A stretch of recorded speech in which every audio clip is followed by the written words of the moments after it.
What's up, everybody? Welcome into Chicago Bears Now. My name is Harrison Graham. Big day on the pro day circuit. LSU, Ohio State, Boise State. We're going to react to some of the top NFL draft headlines. I want to touch on a few prospects that the Bears could certainly be interested from these pro days. Again, these are the three big ones today. Ashton Jeanty out at Boise State. Will Campbell, big headliner today at LSU. And then the Buckeye boys, a lot of players in Columbus working out for teams this afternoon. So we'll get things rolling there. We'll start with Columbus because the top brass was in Columbus, Ohio for Ohio State's Pro Day. Ryan Poles and Ben Johnson were there, and not surprised because of the high volume of players. I mean, all 8 of these players should be day 1 or day 2 picks, right? I mean, Josh Simmons, who we'll talk more about in a minute, Emeka Egbuka, who had a good day, Quinshon Judkins, TreVeyon Henderson, a couple of running backs the Bears could be interested in, especially Judkins, Donovan Jackson, who's an intriguing player, Tyleik Williams, JT Tuimoloau, and then Jack Sawyer. Again, all 8 of these players should go first or second round. Maybe someone slips to the third, but no later than that. Josh Simmons. Are there Josh Simmons concerns? And sometimes this time of year, leaks happen, and you're just like, that's kind of bizarre timing. Day of the pro day, kind of a bombshell article drops. But Go Long Football, Tyler Dunn, he's got a couple other staffers that cover the NFL. They did some sourcing, some reporting, and here's what they had to say. This is an NFL scout to Go Long Football. Quote, he was removed from consideration by one team for makeup issues, like mental makeup. Another team expressed serious reservations, kind of I don't know if this is F-er or F-up. I'm not sure, but that's how it was typed out. His issues are more football character. He has a complete BS sense of urgency, like a total finesse player. Mental is an issue, lacks power, struggles to anchor, fundamentals are poor, plays like a guy that was at JUCO and just came here. Now, he was at San Diego State and transferred to Ohio State after that, so he did come from a smaller school initially. But I'm always conflicted when these type of leaks and reports happen. First of all, for that to get reported the day of Ohio State's Pro Day, I mean, true or not, that kind of sucks for the kid because he's got to go talk to the media, which I haven't really seen much about it. I'm not sure if it was brought up, but teams are going to ask him about some of this stuff and give their thoughts and so on and so forth. Look, I think when these leaks drop, I think sometimes they're true, sometimes they're false, sometimes there's some truth to it, but it's exaggerated. Sometimes it is effed up as this is. I think sometimes teams who really like a player but need them to drop, I think they'll leak something to the media, which I think is playing dirty. You're costing these guys millions of dollars if they drop from, say, 12 to 25 in the draft slot. But these teams, they get desperate. So it's hard to know exactly what's true, but that's pretty strong. Like an F-up, a BS sense of urgency as a player, that's not what you're looking for. Now, I like his tape. I think he's a good player, but I'm also not a scout around the program. So that's certainly interesting. I don't think he's in play for the Bears at 10. I haven't thought that. The question is if this gets ugly enough for him, and if some of the accusations are true, could he slip into that 39-41 chunk when you factor in the knee injury as well? I would be surprised. I still think he goes first round, but keep an eye on Josh Simmons. Okay, Tyleik Williams, just wanted to kind of throw his tweet on there. So you guys have probably seen the clip, the defensive tackle of Ohio State, at about 30 yards in on a 40-yard dash. He kind of tumbled to the ground, and you're like, oh, God, did his knee just pop? And he said afterwards he was fine, just a little cramp. At the end, nothing serious. He said he would have ran a 4.8 or 4.9 at 3:29. Who knows if that's true? But you hope, if you're taking his word for it, that no big deal, no harm, no foul. Obviously, teams will, do a medical checkup if they bring him in for top 30s. But a potential day 2 pick for the Bears, that sounds like no big deal. Obviously, Judkins, Henderson, a lot of these guys did a lot of the heavy, bigger drills at the combine, especially like the time drills. So nothing really else to take away from that other than, seeing these guys close up. How do they interact with their teammates, so on and so forth. And by the way, in case anyone else is curious, someone asked me, why did they not go to Ashton Jeanty's Pro Day, Ryan Poles and Ben Johnson? Well, I just showed you Ohio State has 8 players that could go in the first 2 rounds, plus some day 3 guys. Ashton Jeanty's the only Boise State guy, and we already know they're bringing him in for a top 30 visit. You can't bring all 8 of these Buckeye guys in to your building for a top 30, so it makes way more sense to have Ben Johnson and Ryan Poles go to that, see all these guys in one sitting, then fly all the way out to Boise when you're already bringing him in for a 30 and then missing out on the Ohio State Pro Day. So that is the answer to that question.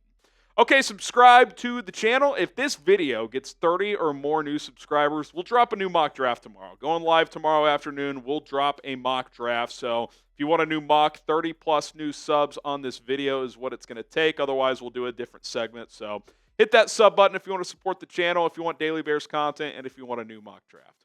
Okay, let's talk Will Campbell, because this has been one of the more polarizing topics for a top prospect in this draft. Is Will Campbell, his arm length, his wingspan, can he play tackle? Is he a guard? Where does he play in the NFL? Well, a common theme has started to emerge for some offensive linemen in this draft cycle that at the NFL Combine, it appears for some guys the arm length has come in a quarter to a half an inch lower than what they were at the Pro Day. And of note, the people who measured Will Campbell's and other players' arms at these Pro Days are not LSU staffers. They are NFL scouts. So it's not like this is some conspiracy where LSU is writing down an extra half inch to help out Will Campbell. So I don't really know what to make of it. Dane Brugler broke it down here at the Pro Day. Arm length, 33-inch arms.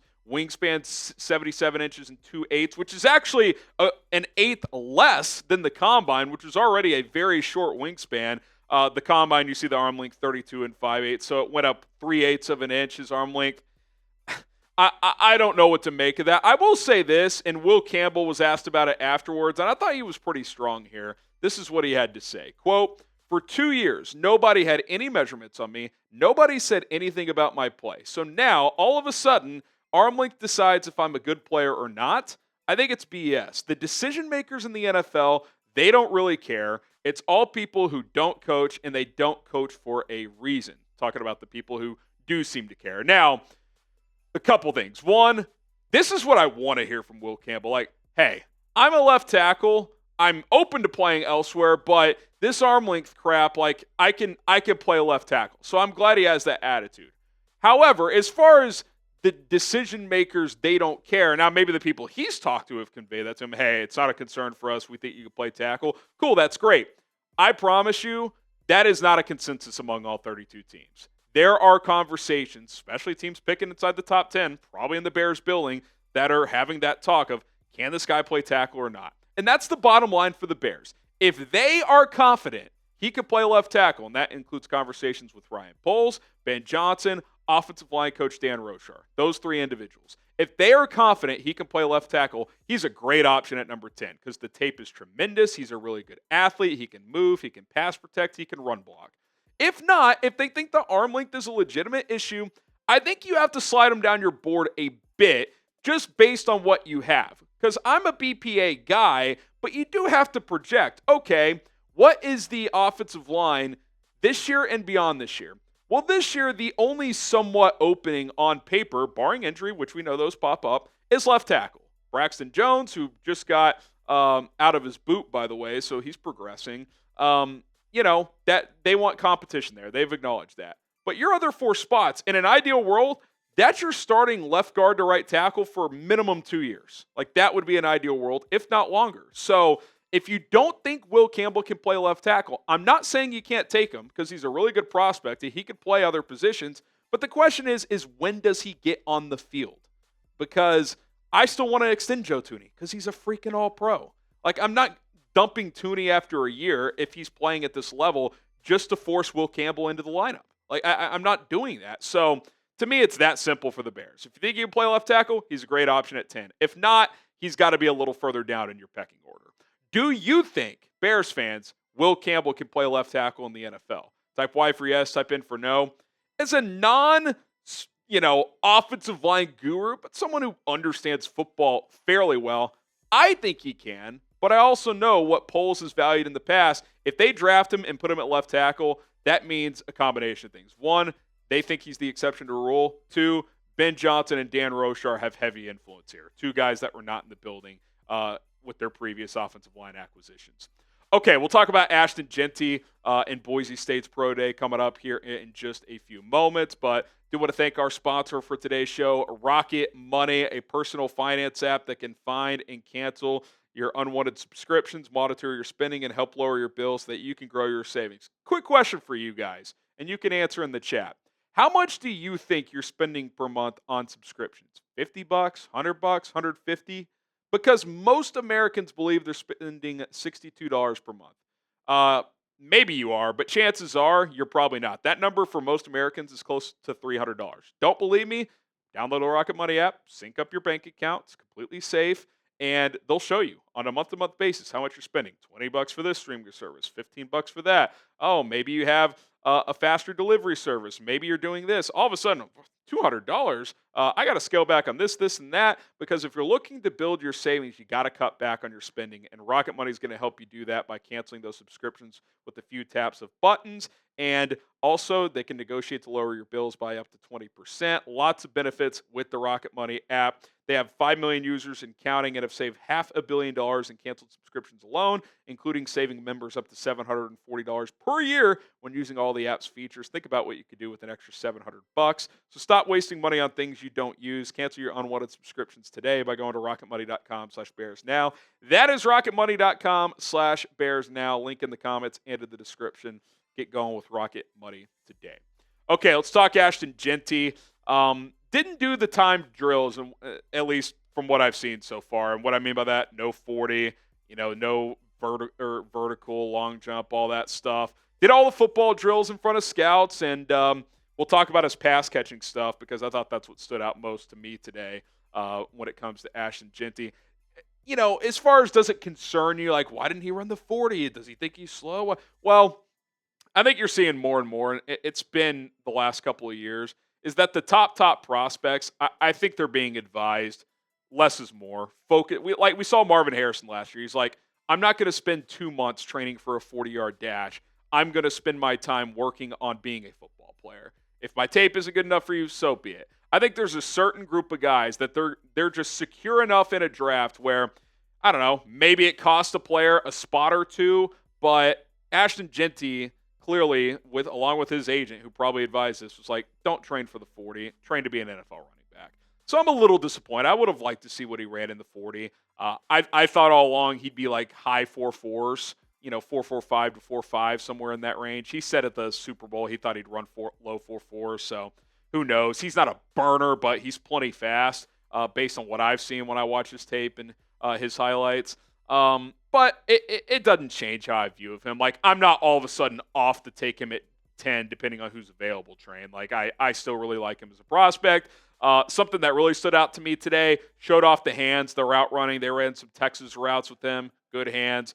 Chris route running. He kind of ran like a little wheel route out of the backfield, and I don't know if the quarterback intentionally did this or accidentally did, but he kind of threw it on the back shoulder. And look, Jeanty's a 5'8.5" running back, shifts his hips, catches it like this, tucks it away, and it goes up the sideline. Like, he's a good pass catcher, and I think it's kind of a forgotten part of his game because back in 2023, 2 seasons ago, look how effective he was. 43 grabs, 13 yards per catch there for a running back. That is tremendous. 5 touchdowns. This is not just some guy that you dump the ball to. Like, you can run routes with him out of the backfield. Now, I'm not saying he's Christian McCaffrey, but I think you can do some different things in the screen game. The Texas routes, some wheels and stuff like that. You're probably not lining him up in the slot, but he could be a player that you could target 4, 5, 6 times a game in the passing game. This year, obviously, he ran the ball so much as a runner. I mean, 374 carries that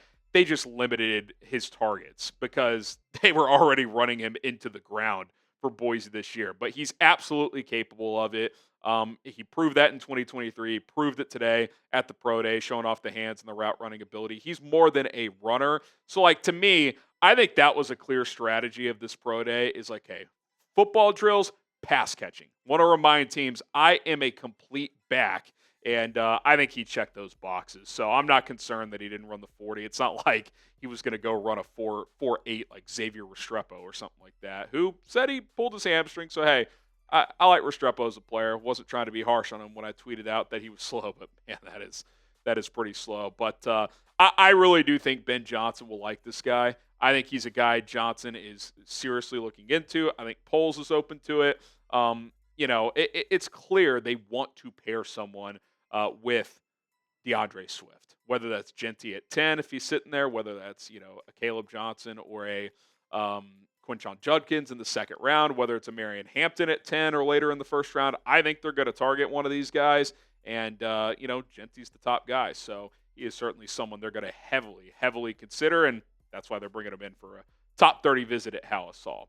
How about this? Let's say both are available. Ashton Jeanty, Will Campbell. Who are you taking? Type AJ for Ashton Jeanty. And in this scenario, we'll say Will Campbell can play left tackle. You taking Jeanty or you taking Will Campbell? Give me your thoughts down in the comment section below. We'll be back tomorrow unless there's breaking news tonight, so stay tuned for that.